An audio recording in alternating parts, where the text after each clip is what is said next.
maniniwala. Mga taong kasama natin, are you ready? Yes! Tayo tayo. Are you ready? Yes! 1 milyon! 2 milyon! 3 milyon!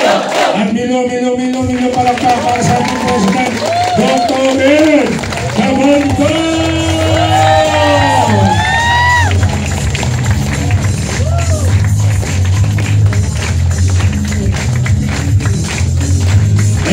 Milyon palakpak!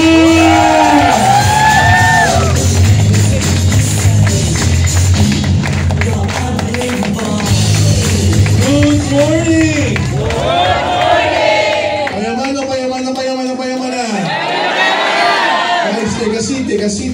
It's May 1, Labor Day, araw ng mga naghahanap buhay, nagtatrabaho. Lakas ng echo. Ayan, tagalin yung echo ba? Ayan, nakatulog siya. Okay.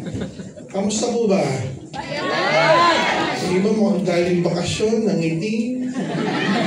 Iba nakaiting, iba maiting talaga. So guys, for the past almost 2 decades, mahigit sa almost 2 decades na po natin ginagawa to. Tanong nyo ko, alin yun? Magpayaman. Okay? Ano yung sabihin natin yun? Mga ordinaryong tao, tinuturuan namin ng sistema. Everybody say system. Na may kasamang product or services. Na kapag pinagsama yung dalawang yan, system na may products at services, pag sinunod nyo yung sistema sa ayaw at sa gusto mo, yayaman at yayaman ka. Sabi ko ba, Doc, guaranteed ba yan? Guaranteed po yan. Lalo na kung susundin nyo yung sasabihin namin. Kasi po, may mga alam kami na hindi nyo pa alam. Na kung malalaman nyo yung alam namin at gagawin nyo yung ginagawa namin sa ayaw at sa gusto nyo, yayaman ka. Kaya lang, di pa tapos, kaya lang, hindi mo pa nga alam. Paano mo malalaman yun? Sumali ka muna. Pag sumali ka, tatapatan kita.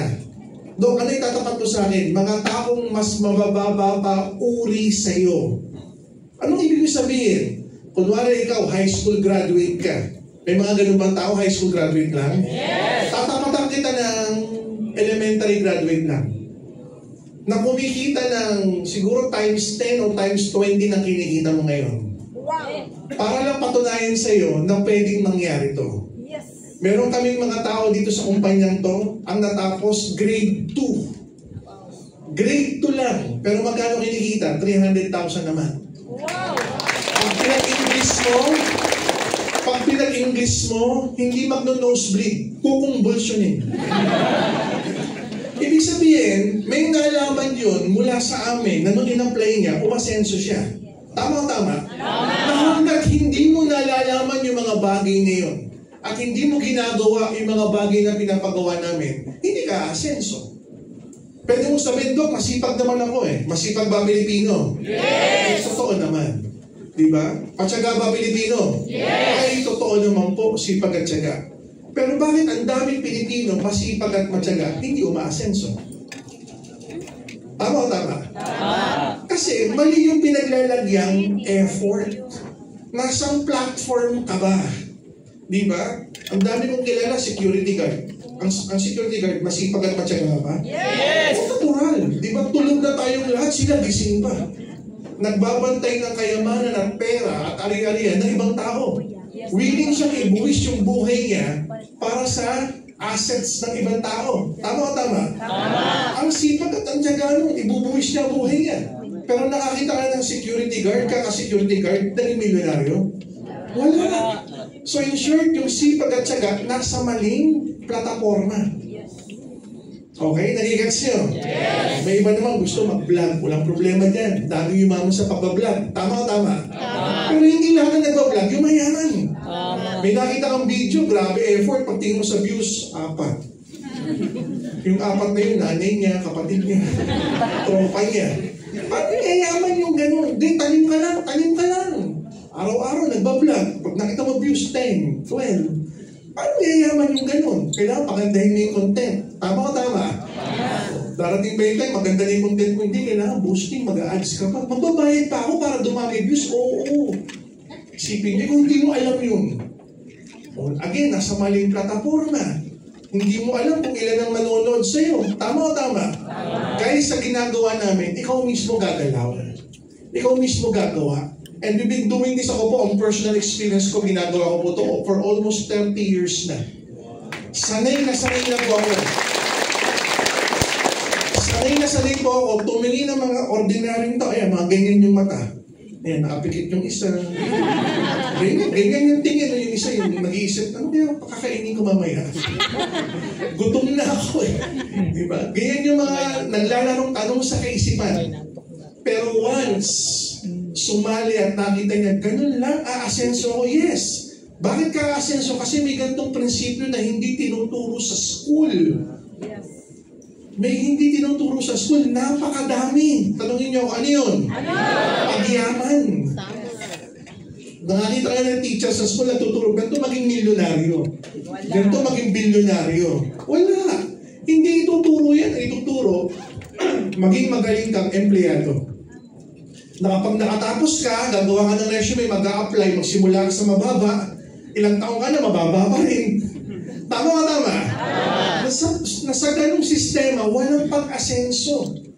Natatanda ka dyan, 30 years ka dyan, 40 years ka, pag nag-retire ka, 70, wala na. Nakuha mo katiting. Ano na-build mo? Ano napundar mo? Ano sagot? Utang. Ano napundar? Edad. Tumanda lang. Walang natutunang iba. Hindi nag-improve ang value, hindi nag-improve ang skills. Guys, with us, tuturuan namin kayo. Tanong nyo, ano ituturo? Ano? Skills. Skills na ano? Skills ng pagyaman. Wow. Ano ba ituturo? Tanong nyo, ito ano ba? Knowledge. Ano ba say knowledge? Knowledge ng pagyaman. Iba mag-isip ang ordinaryong tao, iba mag-isip ang mga taong payaman. Ang mga taong payaman, lagi nag-iisip, paano ako aasenso? Paano ako magkakaroon ng sistema na natutulog na, pero kumikita pa rin? Wow! Paano ako magkakaroon ng sistema na nagbabakasyon na, pero kumikita pa rin? Wow! Higit sa lahat, paano ako magkakaroon ng sistema na ayaw mo muna ng kita, pero kumikita pa rin? Maganda na ba kalaga? So lahat po yan, tinuturo namin, mamimili ka na lang anong gusto mo, online, offline. Online, medyo mabilis. Pero offline, pag wala kang ginagawa, okay din. Dok, hindi ako techie, hindi ako mahilig sa Facebook, hindi ako mahilig mag-internet, pwede rin. Yung kinukwento ko sa inyo, grade 2 lang ang narating. Akala namin yun yung pinakamababa. Pero pa pala, grade 1. Ang matindi nito, yung grade 1, hindi niya pa tinapos. Hindi niya pa tinapos. Nasa Mindanao pa siya. Magaling lang po yung magturo. Tanong niyo ako, paano? Paano? Lahat ng kinakausap niya, ituturo niya lang yung mga nasa folder niya. Kasi nga, hindi siya techie. Yung folder niya, nandoon lahat ng umasenso sa AIM Global. Eh, tanongin niyo ako, ilan ang umasenso sa AIM Global? Mahigit 20,000 na po ang naging milyonaryo. So, tinuturo niya lang, tamo to, yung umasenso. Tamo to, umasenso. Eh, ito, grabe to, parang ikaw umasenso din. Ito, yumaman, nagkakotse. Ito, nagkabayad lupa. Ito, nagkabayad lupa. Ito, nagkamansyon. Turo lang siya ng turo. Ito, negro, ibang lahi na. Nigerian, o ito, Uganda na. Ito, taga-PNG, lahat umasenso. So, tinuturo niya lang ng tinuturo. Hanggang yung tao, nabibigyan na nakatulong. Sige, nasasali na ako. Pero siya, masipag, at least yung sipag niya, nasuklian ng sistema. Nasuklian ng skills, nasuklian ng knowledge. So, nung in-apply niya, ayun na. Dumating yung time, kahit natutulog, kumikita. Dumating yung time, kahit nagbabakasyon, kumikita. Dumating yung time, kahit ayaw mo na nakita, may kita pa rin. Wow. Guys, ito yung mga bagay na hindi tinuturo sa eskwelahan. Kahit sa mataas na eskwelahan, hindi tinuturo. Miski yung mga course na entrepreneurship, ituturo lang sa inyo puro concept.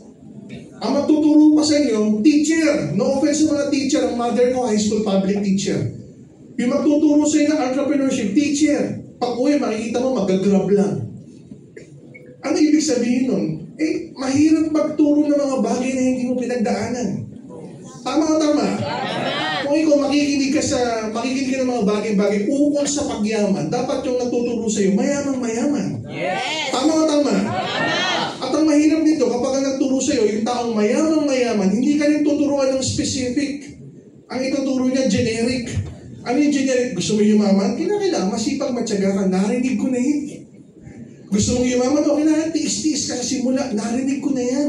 Pwede mo magbigay ka ng halimbawa na yung magagamit ko na agad bukas sa pag-asenso. Di ba ganun yung mas maganda? Yes! Yung po yung tinuturo namin. Once you join, you're not only buying the package. You're not only buying the services and the product. You're buying the whole system. Pati yung mababago sa'yo in terms of personality, yung mababago sa'yo in terms of leadership, yung mababago sa'yo in terms of development, iba-iba yan. Pwede mo idagdag yan as value na nakuha mo when you join our group of companies. So inaanyayahan po namin kayo. Okay? We will be celebrating our 19 years. Everybody say 19 years! 19 years na po kami nagne-negosyo sa Pilipinas at sa iba't ibang mga bansa. Nagtuturo sa mga ordinaryong tao na maging extraordinary multi-millionaires. Wow. Binabago po namin yung buhay nila. So sana magsama-sama tayo, makasama namin kayo sa advokasya namin. Kaya po sa darating na eleksyon, wala po kami sa party list. Bumoto kayo ng gusto niyo iboto and vote wisely. Magsama-sama tayong lahat sa pag-asenso. Maraming salamat. God bless.